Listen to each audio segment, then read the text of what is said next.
চাওক মানে মই যেতিয়া PIL দিলোঁ PILখন গুৱাহাটী উচ্চ ন্যায়ালয়ে গ্ৰহণ কৰিলে আৰু অসম চৰকাৰক কিছু নিৰ্দেশনা দিলে যিখিনি নিৰ্দেশনা দিলে সেইখিনি কমপ্লাই কৰিব লাগে তাৰ কাৰণে মোক নটিচ চাৰ্ভ কৰিব ক'লে মই অসমৰ চিফ ছেক্ৰেটাৰী অসমৰ environment and forest secretary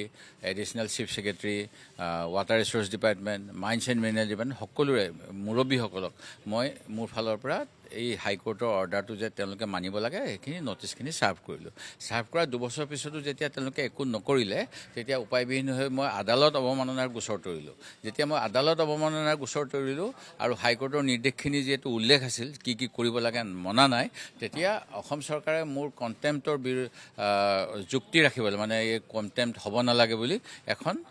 counter দিলে ৰিট কয় নে কি কয় এফিডেভিট এখন দিলে আৰু সেই এফিডেভিটখনত ক'লে যে মাইন্স এণ্ড মিনাৰেলছৰ বেলেগ টাস্ক ফ'ৰ্চ নালাগে যিহেতু ফৰেষ্ট বেটেলিয়ন আছে তেওঁলোকে কৰিব আৰু বাকী যিবিলাক পৰামৰ্শ দিছিল সেইবিলাকো আমি কৰিম বুলি ক'লে কিন্তু কৰিম বুলি কোৱাৰ পিছত একো নকৰিলে যাৰ প্ৰতি ফলশ্ৰুতিত 2022 চনৰ PILখন কমপ্লাই নোহোৱাৰ পিছতো প্ৰতি বছৰে বছৰে 23 চন 24 চন 25 চন এই 26 চনৰ আমাৰ নিৰ্বাচনৰ ভোটগ্ৰহণ হৈছিলে 8 এপ্ৰিলত বোধ কৰোঁ 24 এপ্ৰিলত মই শেহতীয়া চিঠিখন দিছোঁ অসমৰ মুখ্য সচিবলৈ আগত যি কি কৰিলোঁ গোটেইখিনি উল্লেখ কৰি যে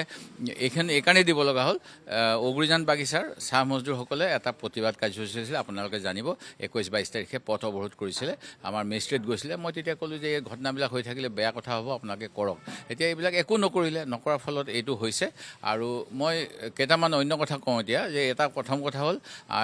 চৰকাৰখনৰ ইনফৰমেশ্যন টেকন'লজি ডিপাৰ্টমেণ্টত ইমান পুঁজি দিয়ে তেওঁলোকে কি কাম কৰে বা ডাইষ্টাৰ মেনেজমেণ্টে কেনেকুৱা কাম কৰে মই নাজানো মাৰ্চ মাহৰ 9, 10, 11 তাৰিখে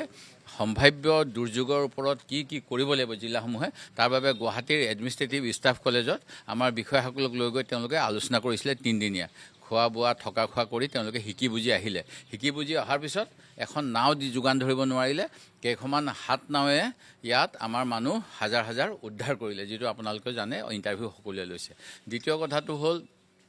IT ডিপাৰ্টমেণ্টে এখন ডেছবৰ্ড কৰিব লাগিছিলে ইয়াত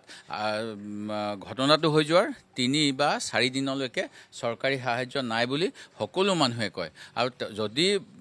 কোনোবা আপোনালোকৰ সহযোগ বা যিবিলাকে ইউটিউবাৰ আছে তেওঁলোকে যদি এই কথাবিলাক পাব্লিছ নকৰিলে হয় তেতিয়াহ'লে ইয়াৰ বহুত মানুহ খাবলৈ নাপায় মৰি থাকিলে হয় এইখিনিৰ পৰা বচাইছে এই ব্যক্তিগত সংস্থাবিলাকে ইউটিউবাৰবিলাকে মই সেই গতিকে আৰু গোটেই অসমৰ মানুহে সেই গতিকে অসমবাসীক ধন্যবাদ জনাইছোঁ আৰু চৰকাৰে এখন ডেছবৰ্ড বনাব লাগিছিলে ক'ত খাবলৈ পোৱা নাই ক'ত কি হৈছে আমাৰ 3টা ইয়ালৈ সোমোৱা ৰাস্তাকেইটাৰ মুখতে যদি অলপমান সহায়কাৰী চেণ্টাৰ এটা থ'লে হয় যে আজি 10খন গাড়ী বিহুবলৈ গৈছে আপোনালোকে 10খন গাড়ী কমল চাপৰিলৈ পঠাওক 10খন গাড়ী অভয়পুৰীয়া ফালে পঠাওক 10খন গাড়ী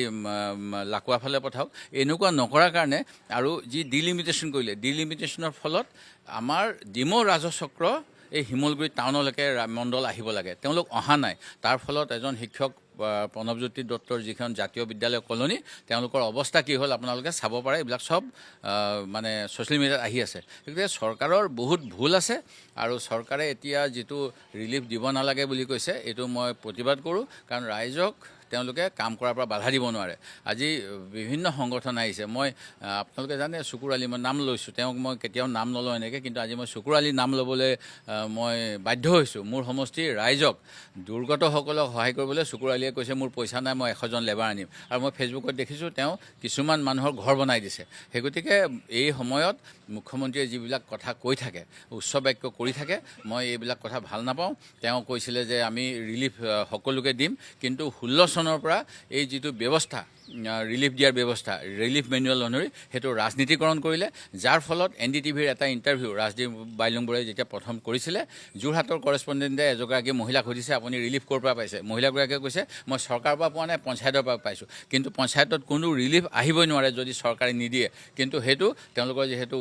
মানে ভোটত জিকাই লৈছিলে তেওঁলোকৰ মানুহবিলাক যিকোনো উপায়েৰে সেই গতিকে তেওঁলোকে এনেকুৱা কৰিছে ৰাজনীতিকৰণ কৰিছে ৰাজনীতিকৰণ কৰাৰ কাৰণে আজি মই যিবিলাক গাঁৱৰ পৰা আহিছোঁ কৈছে আমাৰ একাঠো এবুকু পানী হ'ল আমাৰ ৰিলিফ সোমোৱা নাই ৰিলিফ বানাক্ৰান্ত নোহোৱা মানুহৰ ঘৰত 15,000 30,000কৈ সোমাইছে যিটো অতি দুৰ্ভাগ্যজনক আৰু গৰ্হিত কাম এনেকুৱা কাম এই বিজেপি চৰকাৰে কৰাৰ কাৰণে মই বাধ্য হৈছোঁ যে তেওঁলোকে প্ৰশাসনখন গেলাই দিলে আৰু এনেকুৱা গেলোৱাৰ কাৰণে মই মুখ্যমন্ত্ৰীক গৰিহণা দিছোঁ